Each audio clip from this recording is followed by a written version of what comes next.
Welcome back, everybody, and happy Friday and happy almost Thanksgiving. Yes, happy almost Thanksgiving. I meant to say happy almost Halloween. So whatever, we're in a holiday season, so why not start celebrating everything? God knows we need more celebrations right about now. I wanted to welcome to the show a very talented actor, somebody who I have lots of questions for, Mr. Mark McKinnon. Please welcome. Hello, how's it going? Going very well, and thank you for jumping on, Mark. Thanks for brightening up our Friday. I the first thing, and we'll get to your projects in a minute, but kind of in doing my background on you, I had a chance and I ran across a video that you shot of your proposal to your lovely wife, Brittney. I knew it was Brittney, but I just wanted to confirm so I don't say it wrong. And everybody should check out the video. We're going to put it right below this, so please go and take a look. But that was so sweet. I really enjoyed watching it. Oh, thank you. Yeah, that was a lot of production that went behind that more than I thought it would. You know, it started off as a simple idea, and then I realized, all right, if I'm gonna do this, I gotta fully do it. It started off with me actually creating a fake email from a magazine that's already out. But I made it a Gmail, and I, wrote my wife because she's really big at that time on abstinence and sexual purity. So I reached out to her from the magazine to say, hey, we would love to have you on our show, and want to interview you and your fiance. And she fell for it. So here I am sitting right beside her, typing this email, sending it, and she's going back and forth. She's looking at me like, oh my God, Mark, look at this. Look at this email. We should do it. Do you want to do it? I'm like, yeah, we should. This is great. And she was all for it because I knew in my mind one of the things she always said was that she wanted to have her nails done, she wanted makeup done, so I had to come up with a reason for her to go get that done without giving a big proposal away. And it all worked out. Called some friends who were filmmakers. My friend Christine, she's an actress that Brittney knew about but never met her in person. And so that worked out completely. So it just all worked out. A lot of my friends came to the watch party. And we just had a really good time. I actually want to watch that video again. It's been a while since I watched it, but I'm going to check that back out because that was a great memory. It was really good. I definitely, props to you for doing the whole thing. I basically, got a job and then I rushed to my, my current wife, the only wife, my home, and plumped down and proposed right in the middle of them celebrating her father's birthday. So that was my whole thing. There was the only planning that went into effect was the fact that I got the ring beforehand, and I knew that I was going to be getting a job. I knew that I went to the interviews, had a good feeling about it, and I thought, okay, I'm going to get it. I'm going to drive straight there. So that was the only planning that went into effect. You needed another IMDb credit for your stuff, so. Oh, absolutely. I needed a budget. I needed all types of things to pull this proposal off besides just getting the rig. And it all worked out, though. It came together. And she, to this day, talks about it, where she says she was completely shocked. It's hard to shock her. It's hard to surprise her. So to pull that off with so many moving parts, it really worked out well. Like, I'm excited. I was worried about her for a second because as she walked into the viewing party, it seemed like she collapsed. I'm like, oh my God, are you all right? So it's like one thing after another. She thought it was over. I was like, wait, let's go eat, and we walked in and she see all these people. So yeah, that was my living room TV at the time in that watch room. We went to this Italian restaurant where it was, and it was good. It all worked out. Well, listen, if she didn't think of you as an actor before that, she really got a taste of how good you are, and not great. Yeah, that's great. All right. So I think it came out, right? The BT series, BT Her series, The Waiting Room. It came out October 17th. Is that correct? Yes, it came out, and it really made a lot of noise, especially in our community. So many people were talking about it, so it was great to be a part of something that made such an impact in our community.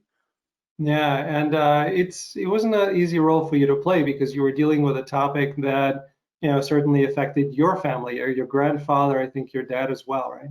Or your grandmother. Yeah, grandmother, yeah, my grandmother and my father. Yeah, my father had prostate cancer. My grandmother had breast cancer.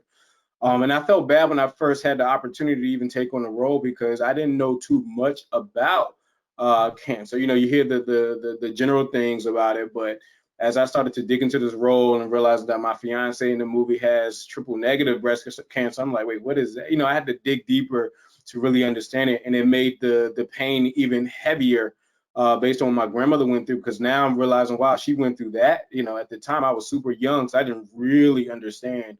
But to be a grown adult now, to really know a little bit more about what someone goes through when they're going through that fight of cancer, I mean, it really made a huge impact. Yeah, it's a really scary process. We had, you know, my father-in-law had brain cancer. Wow.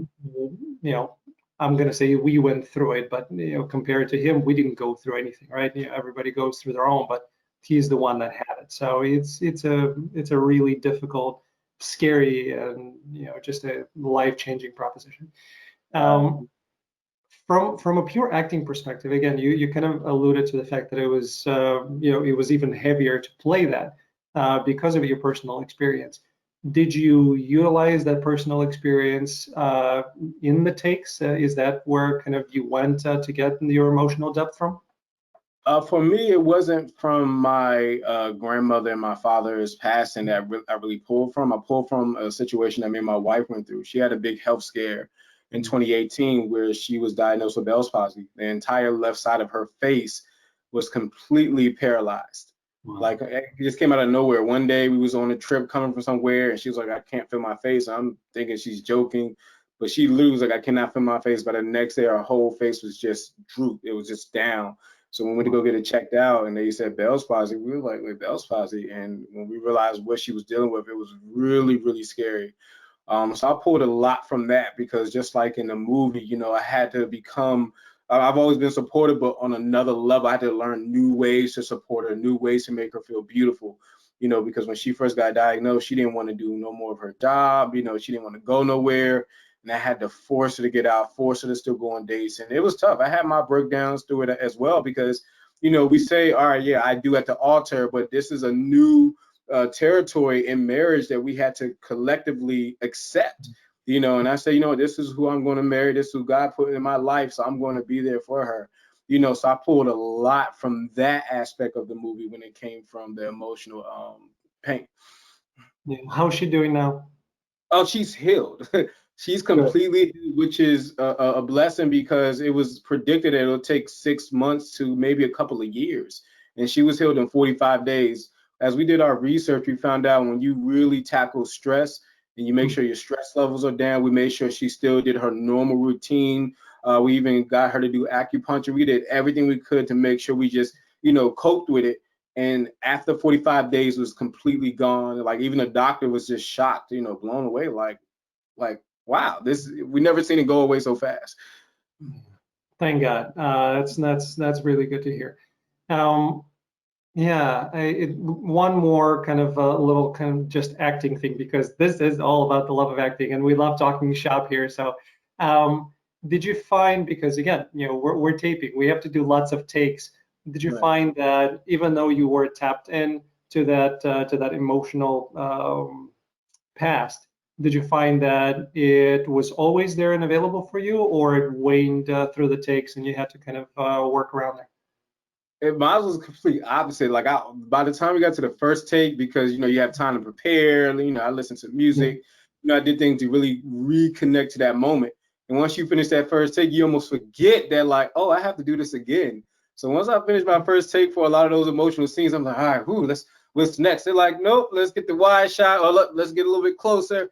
You know, and that really was a relearning experience for me because I realized, yeah, you gotta split this up because by the time I got to the third, fourth take, sometimes more than that, I was like, I gotta really call up something deep, you know. But I was able to work it out, and I now know the next time I have to play something this heavy, you know, I know how to kind of like just give a little bit at a time, you know, because they're always gonna want more, different angles, different takes, absolutely. Yeah, and I had a conversation which we're going to be posting tonight with now his name escapes me. It's Mike. Mike. I'll come up with it in a second. So I was talking to Michael Divine. As soon as I said Michael, the last name came. Mike. Like it's all about the brain and how we keep the information. So Michael Divine, who's awesome, and talking to him, he just did an HBO show with Nicole Kidman. Who's see Mike, if you're listening, you see that I remember her name now.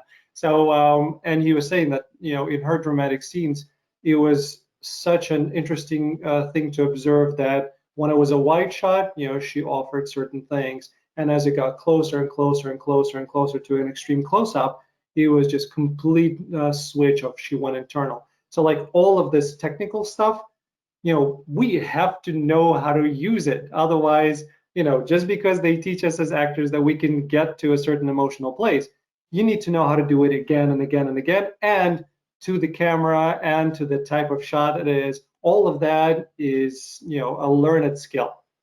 Yeah, I agree, because I'm telling actors that all the time. A lot of times, we always told take acting classes. I'm like, yes, take acting classes, but make sure you're taking on-camera acting classes as well, because those are the classes going to help you really hone in on those skills. It's not about just getting in a character, but it's about really understanding what works for the camera. And it took me years to get that down. I didn't understand that at first. When I first started auditioning in New York, I came from a heavy theater background, and like in my mind, I'm like, I'm in character. I'm giving you my through line. I'm fully connected. And everyone kept saying too much, too big, too much, too big. And I didn't understand at all. And then I finally came across the Michael Caine acting and film video. That was my first on-camera acting class. Was a YouTube video that I accidentally stumbled upon. I was like, you know what? I'm doing this all wrong on camera. It changed my life, changed my career. I saw it. I love it. I bought his book, The Acting on Film, which is great. I reference it all the time, down to like the finer points that he's talking about. Of if when you're doing a shot and the camera is over there, you can be like this. You can be to the left side because they're not going to see your eyes. You have to be to the right so they can see your eyes. I'm like, okay, yeah, that makes sense. That small thing makes a huge difference. It changes everything. Yeah, and this actually is a nice segue into your own studio, because you have a studio in which you're offering acting classes and you're offering coaching. So do you bring the reality of what it's like on set to your classes? Because that's what I find is lacking. People are really starting to do good in terms of workshops of here's how you audition, and here are the types of things you need to know in terms of managers and agents and resumes and such. But I have not found anybody that really tackles of what happens on a set. What do you need to know? The types of shots we were talking about. It's not talked about. It's like, why not? This is the stuff we actually need to know. It's not, and I made sure my entire team understood that as well, because again, when you're taking classes, you get so much focused on the craft of acting that you're missing out on the technical aspect. So our whole lesson plan, our whole business out of acting focuses on that, even down to the call sheet. I realized a lot of actors didn't know how to read a call sheet. So once we started implementing that, people were like, what is this gibberish? And I'm like, let's break it down. Let me show you. Pretend you're this actor here. What time you got to be the hair and makeup? What time is your first take? Like all those things, just to make sure when an actor does book a job that they don't look too green. Like you somewhat know what's going on. Because you're already going to be nervous from just the character standpoint, but at least you're going to be confident. Okay, I understand how to read a contract. I understand how to read this call sheet. I understand how to know who's who. Like all those things are so important. I know, and you have so many people on set. And again, you did your co-stars and guest stars on Gotham and Blacklist and so on. And you did a lot more. I think you were were you a guest star on FBI, or you recurring? What was the Colonel FBI and also a guest star on Blue Bloods? Right. So and again, these are huge sets. So you have, I mean, we can tell people that there is an AP, but there's not just one AP. There are lots of APs. There are lots of people on the set. You really need to kind of understand, who do I talk to? Who do I not bother because they don't have time for me? Like all of that needs to be a lesson in its own. Absolutely. It's like I tie a lot of my sports background into what I do as an actor, because when you're playing football, you're away from the crowd. You're on this big field alone with the other guys on the field, and that's it. And it's the same thing with acting. And my first time learning that was when I filmed Gotham. Because when I did Blue Bloods first, it was just me and Steve Shareppa, like just us two, and maybe a few of the camera crew. But when I did Gotham, it was background, it was extras. Like I said, a whole lot going on. So I was like, all right, let me get into that football mindset, which is me and this actor on this field. Nothing else matters. You know, that's something that Michael Caine talks about. At that very moment, when you start that scene, nothing, the cameras, the lights, the direct, nothing else matters but this relationship that I'm having with this actor next to me. And when I experienced it, I was like, I want to bring that back home to the studio. I want to make sure actors get that chance. So we have this exercise that we do where I have the whole class sit in a circle and I put two actors in the middle and I have them perform their scene. And even in the middle of the scene, I have people pass around paper. I have people start chatting with each other because I want you to understand how to stay focused even when there's a distraction going on, because distraction will happen. You can't, every time something goes off that you get thrown off character. So like little exercises like that psychologically prepares you for the technical side. Perfect. And thank you. And God bless you for doing that, because really people need to know. I mentioned this in frequently, maybe too frequently, but you get on set and it's an overnight shoot and everybody's positioning stuff and you're waiting, sitting around for 2.5 hours. You get your lines done. Okay, good. Oh, now I have to shoot. Great. And then you get into the point, where's my mark, who it is, and you completely forget what is your moment before, why are you here? You may not even remember, who you're talking to because you're so in your head about making sure that you get the lines out. So like Exactly.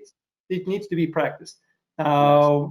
You mentioned football, and I actually have some questions for you about that, but it's all repetition. It's muscle memory. You have to be in that state, otherwise you're not going to be able to perform. They talk all the time about the transition from college to the pros is that the first year, second year, maybe things are just moving way too fast. And until you get used to that, until you start really slowing it down, you're not going to be able to really perform or show what you can do, because it's just too much stuff happening at the same time and too quickly. All fast, all too much, and it's the same thing with acting, especially when you're first time on a major set with so many moving parts. It's going to seem like everything is going so fast where you almost forget the job itself. You so focused on what is everything going on, who's this actor, especially when you're just next to a celebrity or a named actor that you're like, oh, I watch him on TV all the time. You're so stuck on that you're like, wait, I have a job to do. And that's something that I used to have to remind myself when I first started booking co-star roles and some of the recurring roles. Is like, I'm here for a job. I'm not here to be a fan. I'm not here to be, a spectator. I'm actually here to work. At that moment, me and that other actor, no matter who they are, we're doing the same thing right now. We're doing the same exact thing. And that's a really important thing to know, because we do get into that state of being a watcher and being a fan. When I was watching your demo reel and I saw the FBI part, there is me, paying attention to your acting, and then I see an actress who's one of the leads on FBI. I know her because she's in my favorite gymnastics movie. She used to be married to Zach. So immediately I'm like, I lose focus on you and I look at her. That happens just with me being outside of it. What do you think is going to happen if I'm actually on a set with her? I would need to do real work to make sure that I can get all of that out so I can actually do my job. I mean, the good thing, you get like a little mini rehearsal with them. You're sitting in the chairs with them a little bit, so you warm up a little bit, so you get your chance to do it. But by the time you start rolling, it's like, all right, I can't do it no more. I gotta actually be your enemy or your best friend or your colleague, whatever your role is, at that moment. But Missy was super cool to work with, super nice. Always checked in with me, make sure I was good. Her and Zico Zach. So I'm just honored to be able to be in the same room with these actors who are working on a high level. Yeah, it's very cool. Going back to football for a second, because again, you were at least a two sport athlete. I think maybe more, but I know you got some scholarships to play football. It doesn't specify what your position is. I was guessing safety, free safety. What position did you? I couldn't hit hard enough to be safety. Right. I play on the offensive side. I play wide receiver. I was really good with catching. On the defense side, they put me at cornerback, which was by accident. Because at the time, our running back also played cornerback, and he just scored 2 back-to-back 80-yard touchdowns. So he was tired. So they said, Mark, getting there, and I got in there and caught 2 interceptions that game, and then ever since that, they starting me at cornerback every single time. And here's something a lot of people don't know. I only played 1 year of football.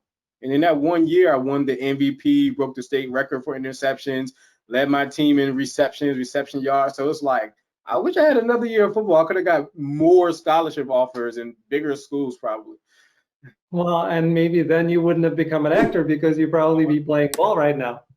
Exactly.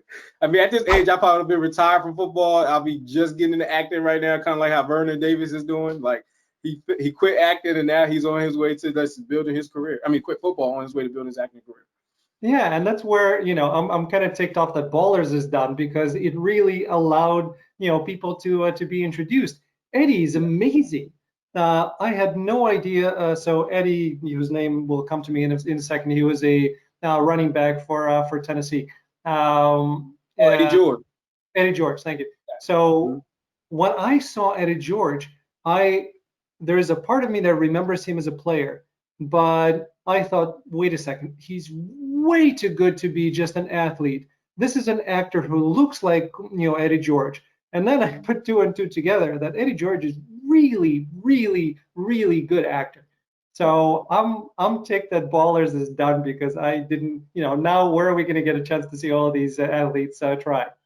And I love shows like that. That's actually one of my dream type of roles is to be on a sports movie, because I come from an athletic background. So imagine doing the best of both worlds of playing a sport and acting at the same time. I would love to have that. So who's your favorite team? I'm assuming you're still, watching football. You're still rooting. What's your team? Absolutely. So I'm a big college football fan. So I start there with Miami Hurricanes. That is my football team, and they're doing really good this year. But I'm also a Baltimore Ravens fan. Like they're finally having a really good team now over the past 2 years. So I'm like, they're fun to watch now. Before it's like you just homegrown fan, but now it's like I actually like you all. Yeah, well, I'm not at that point. I'm in Chicago, so Bears are not giving me a lot of reasons to be happy, except for defense. Defense is a really good defense, but our offense, yeah, I'm not even going to go there. I'll go through a lot of quarterbacks. Yeah, and it's not working, and we're who we passed up on to get to our quarterback. It's just very, very sad. But anyway, moving on. So I know that again, kind of you had an opportunity to to take one of those scholarships and be a player, go to college, and then you still decided to pursue acting. Acting is a non-linear sport where you have no idea what may or may not work. You may end up on a project that takes off. You may be exceptionally talented and barely work. So were there points in your career where you thought, damn, I should have done football? That like it, I did. I had those points, especially once I graduated college, and I'm on the trying to build this career. I remember in 2017, I didn't book like one job at all. And then here I am looking at some friends who I went to high school with college with, and they're in the NFL making really great money. I'm like, I should have kept that going. Acting is always going to be there, but not football, But then I'm reminded once I do get that next booking, or I see another actor who I'm coaching, I see them get their win. It reminds me that, no, this is a part of my purpose. Acting is bigger than just me doing my passion, but it's about what I'm doing on that journey. Yeah, no, it's good. I have that with tennis. I'm a tennis player. It's not that I was that close to being a pro, but I had the talent to be a pro. It didn't happen for a variety of reasons. So when I look at tennis, I still think, okay, I'm 45. There's no way I can be a pro. Forget it. You did in college too? I came when I was 14 because I immigrated from Ukraine. So I came when I was 14, and you couldn't really, in order to be a pro, how it is. You basically have to be obsessed with it. Then you have to spend all of the time on it. You have to get your body right. You have to get your mind right. You have to have coaching, and all of that takes time, money, and focus. And being an immigrant and having other priorities, it was not something that was going on. I was still playing, I was still kind of doing things on my own. But it's, then you don't take care of your body enough, and then your back goes, and your elbow goes, and then you're like, Oh, okay, fine. yeah. Whatever. Next life. Yeah. So I want to talk to you about some of the roles that you've played, and we're kind of in a really turbulent time for a variety of reasons, but you get a chance to play a lot of cops and officers and FBI, basically law enforcement, and then you do a lot of army, right? So that's your. We always talk about the typing and kind of the boxes that we get put in. And some of my guests are saying, and they have the right approach of own the box. That's how the industry sees you. Own it, and then you'll extend from there. But own the box and be as great as possible within that box. So that's what I see you doing, which is awesome. But seeing what's happening out there, being a black man, and then playing a police officer. Is there any cognitive dissonance, or do you get another perspective, or something helps you kind of get into a position where everything makes a little more sense of what's happening now in the world? The good thing is that none of my scenes came down to a point where it had to mirror what was going on realistically in life. Thank God, because that would be a tough place to be in if I had to play an officer who was, on a side that did a decision that didn't make, my community happy. So being able to be in those situations is helpful. But just in general, being a cop, I do learn their day to day. I learn what their life is like on a decision moment by moment, thing. And so you can see why at a split second, why something can go left, but it's also a matter of understanding that yes, reform still is needed. Reform still needs to be made based on a lot of decisions that's made. So in my mind, as a human, I'm coming from the natural response aspect, but also as a black man, I'm coming from common sense, so it's just a lot that goes through my head when it comes to those roles. The problems have always been there. Of course, over the last year or two, things have risen even more. So again, that's why I'm glad that, I didn't have any scenes that had to go there, because who knows if I would have had to make a tough decision, say, I got to decline this role, this episode, because that would have been tough. And as actors, it's our job to make sure we're not just doing something just for pure entertainment, but we have to make sure the story that we're telling, the role that we're playing, is in line with what we believe in. Yeah, and it's tough. I totally get it. I mean, Baltimore, everybody, well, okay, not everybody, but I'm assuming everybody has watched The Wire, which is amazing, and that deals a lot with a slice of life in what some lives are like in Baltimore. So I remember watching The Wire, and there were a lot of things that were just new to me because I'm a white dude. I don't get to see that, and it was all new, and it was really kind of got me to understand that okay, the America that I see is not necessarily all of America, and that it was a really eye-opening experience.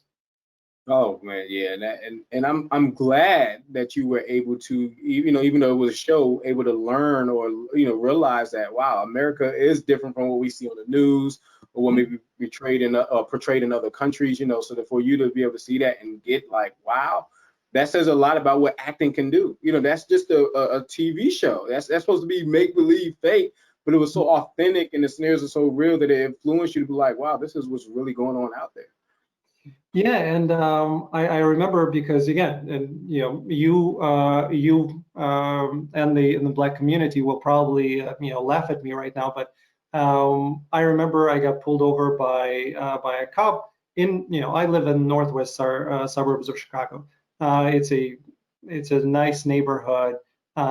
It's not predominantly white. It's mixed, but it's a well-to-do suburb. So I get pulled over, I'm driving my Lexus, right? So I'm driving my Lexus, I make a wrong left turn, cop pulls me over, and by default, I'm me, right? I'm friendly. Okay, so all right, so I'm gonna get a ticket, whatever. So I'm waiting for the cop to come out, and I'm looking at the side mirror, and I see that the cop, the way that he's approaching, white police officer, the way that he's approaching is not just walking up and he's side and really coming, really carefully approaching. And I immediately say, you know what, he's being very careful. I'm going to put my hands on the wheel. So I kind of open it and I see that he's really tentative. And he ended up not giving me a ticket. He gave me a warning. And then as we kind of started talking, I said, listen, I see you kind of being very tentative. I said, we're in Vernon Hills. Is that how you guys are trained? He said, yeah, every stop we have to do that. And then watching The Wire, it came to mind of, what if I were black? This guy who was so tentative with me, white guy in a Lexus in a nice neighborhood driving, what the hell could have happened if I wasn't, or if I exhibited any kind of behavior that he would have found threatening? And then you start getting to that point of, holy shit. Yeah. Yeah. And it's like, you feel like they always assume the worst if it's a black man. They assume if it's a black man, the threat level is on 1,000. If it's anybody else, there's a possibility, but we'll handle the situation. And that's what from the outside looking in, it looks like. And I also believe that I feel like a lot of times cars are targeted. I remember when I had my 1990 Honda Accord a few years ago, I used to get pulled over all the time for nothing. And then I'll roll down the window and they go, oh man, get out of here. Like, get out of here. Why you pull me over? Like literally happened like 4 or 5 times. Now the car that I drive now, it never happens. I got illegal tints on my car and I never get pulled over at all. But it's like they target certain cars and models, and it's like that has to change, because you never know who could be driving a car, Yeah, the reform has to happen. Absolutely. So there's no doubt about it. Anyway, we got off the acting topic, but it was I did find that very strange, and finally started to kind of understand things a little bit from another person's perspective who maybe experiencing it on a daily. Going back to your school. I'm sorry. And did you, when you saw him coming around the way you did you feel afraid at all? Did you have any fear with the way he was coming around? No, I think fear is probably too strong. It was more confusions, like, why are you doing this, right? I mean, I'm me. There's nobody else in the car. Right. Like, it was more of those were the thoughts that were coming through. It was an unusual thing. And then I talked to another cop who's Vernon Hills cop after that, and he said, yeah, some of the guys that are coming in and work that were in the city or were in another places before, they're different. They're a lot, horrible phrase to use, but they're a lot quicker on the trigger. They're trained differently. Maybe the stuff that they were getting into before made them that kind of concerned and taking a different approach. Whereas what I'm used to is, you're in a neighborhood where, thank God, things don't happen. You have some thefts, you have whatever, but so the cops are more at ease. So it's that level, like you were talking, it's the level of stress, right? When you're a police officer and you're in a situation, you're immediately going through scenarios, and you have to kind of make sure that you're ready for them. And if somebody is at a stress level of 10 and the situation escalates, it's not helpful. It's not helpful to anybody. It's not. It's not, and that's what I'm saying. As black men, we that fear is there. It's confusion too. Like, what are you doing? Especially if I'm in the middle of the highway, did nothing wrong. But then the fear is there, especially now, with you see so many unarmed black men being killed. It's like you're afraid for the simplest things. We live in fear. And it's unfair. And I'm glad that people are coming together to fight against it and try to push for police reform. But it feels like it's a never-ending journey, never ending.